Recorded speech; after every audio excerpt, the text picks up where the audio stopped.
بسم اللہ الرحمن الرحیم والحق عصمت الانبیاء علیہم السلام عن الجہل باللہ تعالی وصفاتہ وعن کونہم علی حالۃ تنافی العلم بشیء من ذلک کلہ جملۃ بعد النبوۃ عقلا واجماعا وقبلها سمعا ونقلا۔ اور حق یہ ہے کہ انبیاء علیہم السلام معصوم اور محفوظ ہیں اللہ تبارک و تعالی کی ذات اور اس کی صفات سے ناواقف ہونے سے، یعنی یہ نہیں ہو سکتا کہ انبیاء علیہم السلام اللہ تبارک و تعالی کی ذات اور اجمالی طور پر اس کی صفات سے ناواقف ہوں۔ وعن کونہم علی حالۃ، اور اس بات سے بھی وہ محفوظ ہیں کہ ایسی کسی حالت پر ہوں جو حالت ان میں سے من ذالک کلہ سے اشارہ الجہ یہ اللہ و صفاتہ، اللہ کی ذات اور اس کی صفات، ان تمام میں سے کسی چیز کے اجمالی علم کے منافی ہو، ایسی کسی حالت پر ہوں کہ جو ان کی حالت ان تمام میں سے کسی چیز کے اجمالی علم کے منافی ہو۔ نبوت کے بعد، یعنی نبوت کے بعد ان میں سے کسی ایک سے ناواقف ہونا یا ایسی حالت پر ہونا جو اس علم کے منافی ہو، اس بات سے وہ معصوم ہیں نبوت کے بعد عقلی طور پر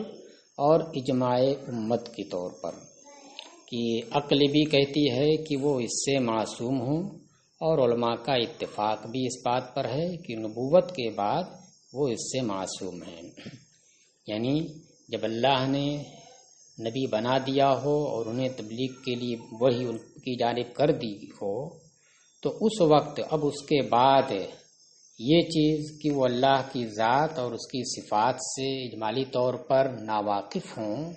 یہ چیز نہیں ہو سکتی۔ اس سے انبیاء معصوم ہیں، اور ان کا یہ معصوم ہونا عقلی طور پر بھی ہے اور اجماع امت سے بھی ہے۔ عقلی طور پر ہونے کا مطلب یہ ہوا کہ عقل خود یہ فیصلہ کرتی ہے کہ وہ اس چیز سے معصوم ہوں، اس سے محفوظ ہوں، کیونکہ عقل یہ کہتی ہے کہ اگر وہ خود ہی اللہ عز و جل کی ذات اور اس کی صفات کے بارے میں نہیں جانیں گے نبوت کے بعد، تو پھر وہ کیا بتائیں گے لوگوں کو؟ جب خود ہی اللہ اور اس کی ذات اور صفات کے بارے میں انہیں معلوم نہیں ہوگا، اس کے علم سے عاری ہوں گے، تو پھر وہ کیا بتائیں گے؟ عقل خود ہی کہتی ہے کہ ان کا جاننا ضروری ہے۔ وہ قبلہا، ہاں البتہ رہی بات نبوت ملنے سے پہلے، تو کہہ رہے نبوت ملنے سے پہلے بھی وہ اس جہالت سے معصوم ہیں، مگر یہ معصوم ہونا سمعی اور نقلی طور پر ہے، یعنی عقلی طور پر نہیں ہے، البتہ یہ سمعی طور پر ہے، دلیل نقلی کے طور پر ہے۔ دیکھیے اب یہاں پر ایک سوال آپ کر سکتے ہیں، اس سے یہ ثابت ہوا کہ کوئی بھی نبی ہو نبوت سے پہلے بھی، نبوت ملنے سے پہلے یعنی وحی آنے سے پہلے بھی اور وحی کا سلسلہ شروع ہو جانے کے بعد بھی، ہر حالت میں وہ ضرور اللہ کی ذات اور اس کی صفات سے واقف رہتا ہے۔ ذات اور صفات سے واقف ہونے کا مطلب یہ نہیں ہے کہ اس کی کنہ حقیقت سے واقف ہو، بلکہ من وجہن، اس لیے کہ اللہ کی ذات سے من کل الوجوہ کوئی واقف نہیں ہے۔ تو نبوت ملنے سے پہلے اور نبوت ملنے کے بعد دونوں حالتوں میں اس کا واقف ہونا یہ ضروری ہے۔ نبوت ملنے سے پہلے واقف ہونا ضروری ہے، یہ دلیل سماع سے ثابت ہے، اور نبوت ملنے کے بعد اگر ہے واقف ہونا ضروری ہے تو یہ تو عقل بھی کہتی ہے اور علماء کا اتفاق بھی اس میں ہے۔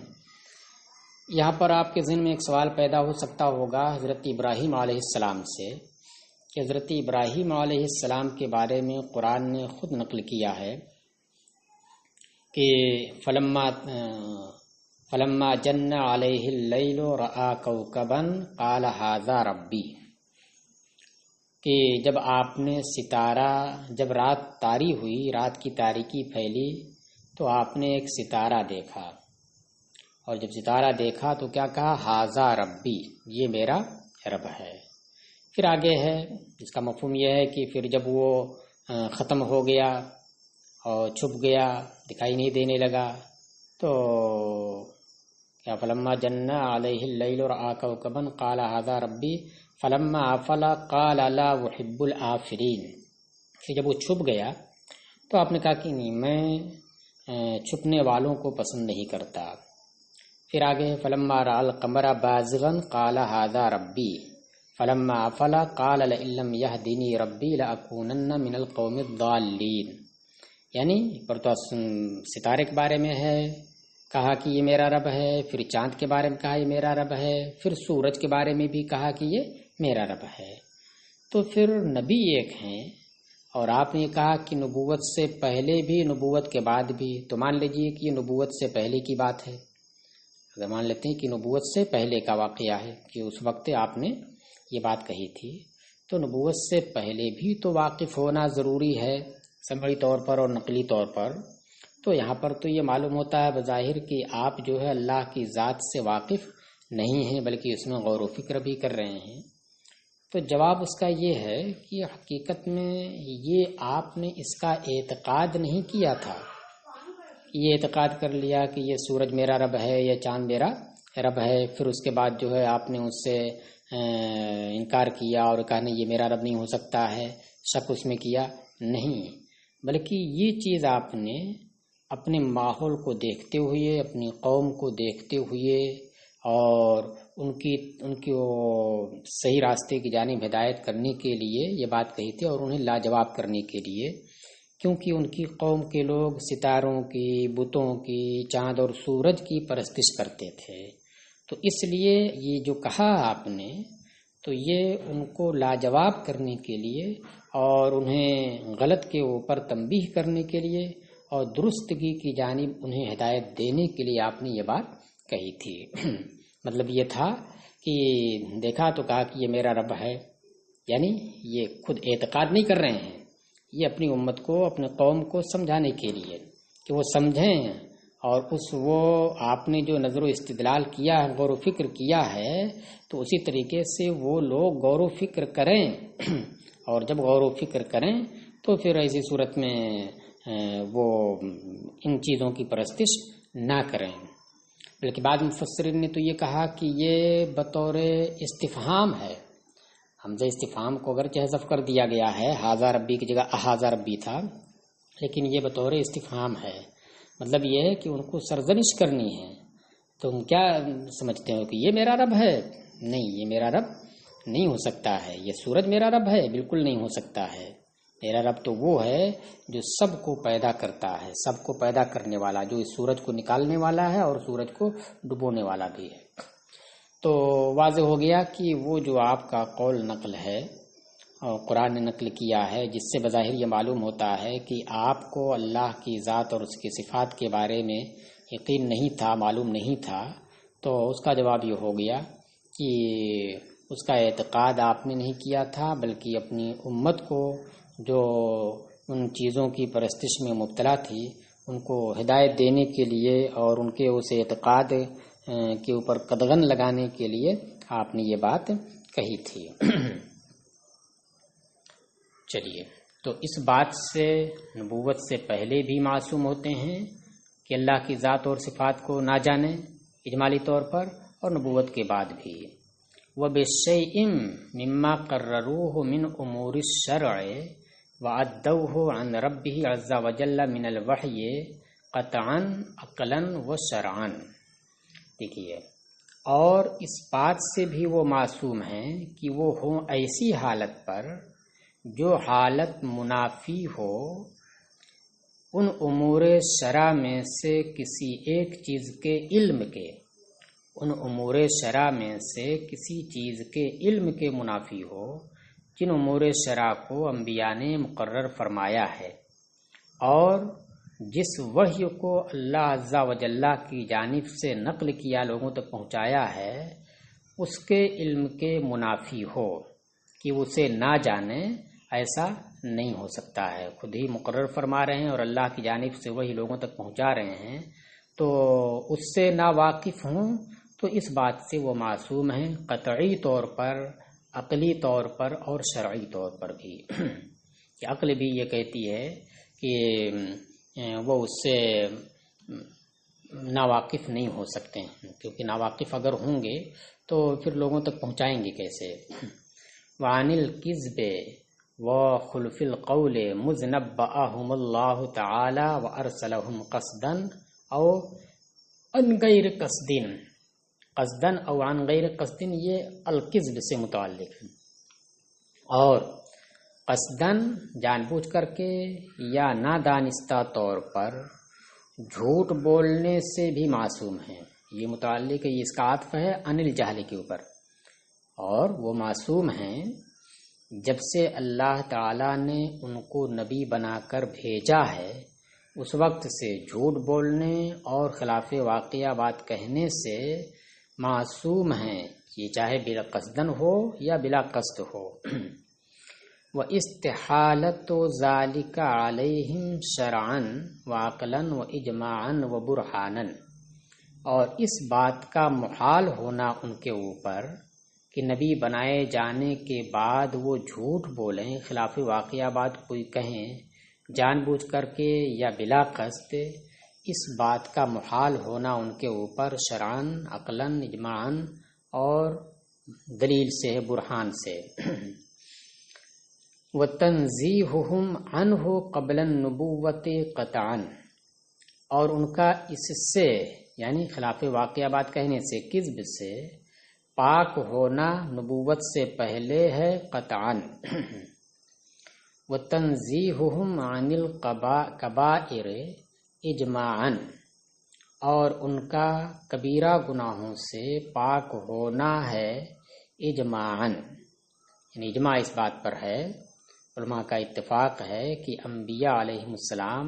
کبیرہ گناہوں سے پاک ہوا کرتے ہیں۔ وعن الصغائر تحقیقاً، اور صغیرہ گناہوں سے پاک ہونا ہے تحقیقاً۔ تحقیقاً کا مطلب یہ ہوا کہ سب کا اتفاق نہیں ہے، اس میں دو قول ہیں، بعض یہ کہتے ہیں کہ صغیرہ سے بھی پاک ہیں، بعض یہ کہتے ہیں کہ نہیں، صغیرہ جائز ہے ان کے اوپر، تو اس کے بارے میں کہہ رہے ہیں کہ صغیرہ سے بھی پاک ہیں، مگر یہ پاک ہونا قول تحقیقی ہے، یعنی جو محقق قول ہے اس کی بنیاد پر، ورنہ اس کے علاوہ دوسرا قول بھی یہ ہے کہ وہ اس سے وہ جائز ہو سکتا ہے۔ ہاں البتہ یہ ہے کہ ایسے صغیرہ گناہ کہ جس سے خست لازم ہوتی ہو، نفرت پیدا ہوتی ہو، اس سے بھی وہ پاک ہیں بالاتفاق، جیسے ایک دو لقمہ چوری کر لیا اور سرکے سے۔ وعن استدامت السہو والغفلت توفیقاً، اور دائمی سہو اور غفلت سے پاک ہونا ہے اللہ کی توفیق سے، کہ اللہ کی توفیق شامل حال ہوتی ہے کہ وہ مسلسل سہو اور غفلت ان کے اوپر نہیں ہو سکتی۔ وَإِسْتِمْرَارِ الْغَلَطِ وَالنِّسْيَانِ عَلَيْهِمْ فِي مَا شَرَعُوا لِأُمَّتِهِمْ قَطْعًا، اور وہ پاک ہیں جن چیزوں کو اپنی امت کے لیے قانون بنایا اس میں غلط اور نسیان کا ان کے اوپر مستمر رہنا، اس بات سے وہ پاک ہیں قطعی طور پر۔ قضا قال القاضی، امام قاضی عیاض نے ایسے ہی کہا ہے، بڑی گنجلک عبارت ہے یہ سب۔ دیکھیے اس کا مطلب یہ ہوا کہ سہو اور نسیان طاری ہو سکتا ہے، غفلت ہو سکتی ہے، لیکن استمرار نہیں ہو سکتا ہے کہ مسلسل ہو، ہمیشہ رہے، ایسا نہیں ہو سکتا ہے۔ وفی شرح المواقف اجتماع اہل الملل والشرائع كلها على وجوب عصمتهم عن تعمد الكذب فيما دل المعجز القطعی علی صدقہم فیہ. دیکھیے اب یہ بتا رہے ہیں کہ یہ جو معجزہ ہے قطعی، اور یہ معجزہ ان کی سچائی کے اوپر دلالت کرتا ہے، تو جس بارے میں ان کی سچائی کے اوپر دلالت کرتا ہے، جس چیز کے بارے میں، اس بارے میں جان بوجھ کر کے ان کا جھوٹ بولنا، اس بات سے وہ قطعی طور پر معصوم ہیں، محفوظ ہیں، ایسا نہیں ہو سکتا ہے. دیکھیے مطلب یہ ہے کہ انہوں نے دعوی رسالت کیا اور اللہ کی جانب سے مخلوق کی جانب جس چیز کو پہنچایا، یہ کہا کہ اللہ کی جانب سے ہے. اب اس کے بعد اس پر معجزہ بھی دکھایا. تو اب دیکھیے یہ معجزہ جو ہے یہ دلالت کر رہا کس بات پر؟ اس بات پر کہ جو بات یہ کہہ رہے ہیں وہ سچی ہے. تو اب یہ معجزہ ان کی جس معاملے میں تصدیق کر رہا ہے، اس معاملے میں ان کا جان بوجھ کر کے جھوٹ بولنا یہ محال ہے، یہ نہیں ہو سکتا. قطعی طور پر یہ، عقلی طور پر یہ محال ہے، اس لیے کہ ورنہ تو پھر جو معجزے کی دلالت ہے وہ خود باطل ہو جائے گی. معجزہ یہی دلالت کر رہا ہے نا کہ یہ سچے ہیں اس معاملے میں، اور پتہ چلا کہ اس معاملے میں آپ نے مان لیا کہ وہ جان بوجھ کر کے جھوٹ بول سکتے ہیں، تو پھر یہ دلالت جو ہے معجزے کی یہ تو باطل ہو جائے گی. معجزہ تو سچا بتا رہا ہے اور پتہ چلا کہ وہ جھوٹے ہیں آپ کے قول کے مطابق. تو یہ کہہ رہے ہیں کہ وہ فی شرح المواقف، شرح مواقف میں جو امام جرجانی کی کتاب ہے اس میں ہے کہ تمام ملت اور شریعت کے لوگ اس بات پر متفق ہیں کہ انبیاء علیہم السلام اس چیز میں قصداً جھوٹ بولنے سے معصوم ہیں کہ جس چیز میں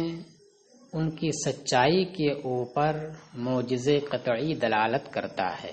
یعنی معجزہ جو قطعی ہے دلیل وہ دلالت کرتا ہے. وہ کیا چیز ہے؟ کدعوی رسالت، جیسے کہ رسالت کا دعویٰ کرنا. انہوں نے رسالت کا دعویٰ کیا کہ میں اللہ کا رسول ہوں، یہ دعویٰ ہوا. اب اس کے اوپر معجزہ دکھایا، معجزہ اس کی سچائی پر دلالت کر رہا ہے. تو اب یہ جو دعویٰ انہوں نے کیا رسالت کا، تو اس دعوی رسالت میں جھوٹ بولنا ان کا یہ نہیں ہو سکتا، اس بات سے وہ معصوم ہیں. اسی طریقے سے ان چیزوں کا دعویٰ کہ جن کی وہ تبلیغ کر رہے ہیں، جن کو وہ پہنچا رہے ہیں اللہ کی جانب سے مخلوق کی جانب، اس میں بھی نہیں ہو سکتا ہے. اذ لو جاز علیہم التقول والافتراء فی ذلک عقلا، اس لیے کہ اگر ان کے اوپر اس معاملے میں، فی ذالک یعنی ان چیزوں میں، دعوی رسالت میں، یا جس چیز کے بارے میں دعویٰ ہے کہ اللہ کی جانب سے یہ میں پہنچا رہا ہوں تم تک، تو اس چیز میں اگر ان کے اوپر بات بنانا اور جھوٹ بولنا، افتراء کرنا جائز ہو عقلی طور پر، تو پھر کیا ہوگا کہ جو معجزے کی دلالت ان کے صدق پر ہو رہی تھی اب وہ باطل ہو جائے گی. لَأَدَّا، تو پھر یہ جواز، یہ جائز ہونا، ان کا جھوٹ بولنا جائز ہونا، یہ پہنچا دے گا معجزے کی دلالت کو باطل کرنے کی جانب، کہ معجزے کی دلالت اب دلالت صحیح نہیں رہے گی، باطل ہوگی. وَهُوَ مُحَالٌ، اور یہ محال ہے کہ معجزہ جو دکھایا جس چیز کے اوپر، تو اس معجزے کی دلالت اس کے اوپر قطعی ہو گئی، اب وہی چیز کیا ہو؟ جھوٹی ہو، یہ نہیں ہو سکتا ہے. وَفِي الْمَوَاقِفِ، اور مواقف میں ہے، اسی کے شرح مواقف. تو شرح مواقف جو شرح ہے علامہ سید شریف جرجانی کی ہے، اور المواقف یہ قاضی عضد الدین عبد الرحمن الایجی کی ہے. تو اس میں ہے اما الکفر فاجتمعت الامۃ علی عصمتہم منہ، رہا کفر، اور اسی میں شرک بھی ہوگا، رہا کفر تو امت اس سلسلے میں متفق ہے اس سے انبیاء کے معصوم ہونے پر، کہ کفر سے انبیاء معصوم ہے، سب کا اس پہ اتفاق ہے. غیر ان الازارقۃ من الخوارج جوزوا علیہ الذنب، سوائے اس کے کہ خوارج میں سے ازارقہ جو فرقہ ہے اس نے انبیاء علیہم السلام کے اوپر گناہ کو جائز قرار دیا ہے۔ وَكُلُّ ذَنْبٍ عِنْدَهُمْ كُفْرٌ، اور ہر گناہ ان کے نزدیک کفر ہے۔ گناہ کیا ہے؟ ہر گناہ، کوئی بھی گناہ ہو اس کی وجہ سے وہ کافر ہو جاتا ہے۔ اچھا تو اب دیکھیے، براہ راست تو کفر سے کفر کا جواز نہیں مانا ہے، لیکن جو بات کہی ہے اس سے یہ بات لازم آتی ہے کہ ان ازارقہ کے نزدیک انبیاء کے اوپر کفر بھی ہو سکتا ہے، یعنی کفر سے بھی متصف ہو سکتے ہیں۔ دیکھیے کیوں؟ اس لیے کہ گناہ کو جائز قرار دیا ہے کہ گناہ وہ کر سکتے ہیں، اور ہر گناہ ان کے نزدیک کفر ہے، تو کیا لازم آیا؟ وہی لازم آیا جو اس کی شرح مواقف میں علامہ سید شریف جرجانی نے کہا ہے، آگے خود آ رہا وفی الشرح، اور شرح میں یعنی اسی مواقف کی شرح میں، شرح مواقف میں ہے کہ جب اتنا انہوں نے مان لیا فَلَزِمَهُمْ تَجْوِيزُ الْكُفْرِ، تو ان کے اوپر لازم آیا کفر کو جائز ماننا، اس بات کی وجہ سے، اس لیے کہ گناہ کو جائز مانتے ہیں اور ہر گناہ کو کفر مانتے ہیں، تو اس کا مطلب کفر کو بھی وہ جائز انہوں نے مانا۔ یہی نہیں، بل محکیون عنہم انہم قالوا بجواز بعثت نبی، بلکہ ان کی جانب سے یہ نقل کیا گیا ہے کہ انہوں نے ایسے کسی نبی کی بعثت کے جواز کا قول کیا ہے۔ کیسے کسی نبی؟ ایسے کسی نبی کی بعثت کے جواز کا قول کہ جس نبی سے کفر ہونا، کفر کا صادر ہونا ممکن ہو۔ تھوڑا سا مختصر عبارت کر دی، پوری عبارت آپ حاشیے میں اعلیٰ حضرت علیہ الرحمہ نے جو وضاحت کر دی اس سے واضح ہو جاتی ہے۔ دیکھیے کہہ رہے ہیں ترکا ما بعدہ، اس کے بعد کی جو عبارت تھی اسے ترک کر دیا ہے، استبشاعا لہو، اور جو اس کے تابع تھی وہ ہوا علم اللہ۔ اب اس وہ عبارت کیا تھی وہ دیکھیے آگے، اب اس کو جوڑیے، بے جواز بعثت نبی علم اللہ تعالی انہ یکفر بعد نبوتہ، یعنی ایسے نبی کی بعثت کے جواز کا قول کیا ہے جس نبی کے بارے میں اللہ کو معلوم ہے کہ وہ اپنی نبوت کے بعد کفر کرے گا۔ تو دیکھیے اس بات کا بھی قول کر لیں، یعنی کفر کو جائز مانا ہے۔ والقاری بعد قول القاضی ھذا ما لا یجوزہ الا ملحد، دیکھیے ایسے موقع پر امام قاضی عیاض نے شفا شریف میں جو لکھا ہے وہ یہ لکھا ہے کہ انبیاء کے اوپر کفر کے جواز کا قول کرنا یہ اسی کی جانب سے ہو سکتا ہے جو بے دین ہو، ملحد ہو اور راہ حق سے ہٹا ہوا ہو۔ تو کہتے ہیں کہ امام قاضی عیاض نے ھذا ما لا یجوزہ الا ملحد جب کہا کہ یہ تو وہ ہے، کیا چیز؟ انبیاء کے اوپر کفر کو جائز ماننا، یہ وہ قول ہے کہ جس کو ملحد ہی کوئی جائز کر سکتا ہے جو بے دین ہو، دیندار نہ ہو۔ تو اس قول کے بعد قاری ملا علی قاری نے یہ لکھا آگے، یعنی اس کی وضاحت کی ہے، قالا اے امکان و صدور الکفر، یعنی ھذا کا مشار الیہ متعین کیا ہے، امکان و صدور الکفر و شرک منہ، یعنی نبی کی جانب سے کفر اور شرک کے صدور کا امکان، اس کو وہی مان سکتا ہے جو ملحد ہو۔ قال الخفاجی، خفاجی امام شہاب الدین خفاجی نے جنہوں نے شفا کی شرح لکھی ہے اور اس کا نام ہے نسیم الریاض، تو انہوں نے کہا لا یصح عقلا ولا شرعا ولا یجوز علیہ صلی اللہ علیہ وسلم اللہ یبلغ شیئا الی آخرہ، کہ انہوں نے کیا فرمایا کہ یہ چیز تو عقلاً صحیح نہیں ہے اور نہ شرعاً صحیح ہے کہ کفر کا صدور ممکن ہو ان کی جانب سے، ولا یجوز علیہ، اور نہ نبی صلی اللہ علیہ وسلم کے اوپر یہ جائز ہے کہ وہ کسی چیز کی تبلیغ نہ کریں، یعنی کوئی اللہ نے جن چیزوں کے ساتھ بھیجا ہے ان میں سے کوئی چیز اپنے پاس بچا کے رکھیں اور بندوں تک اس کو نہ پہنچائیں، یہ چیز بھی جائز نہیں ہے۔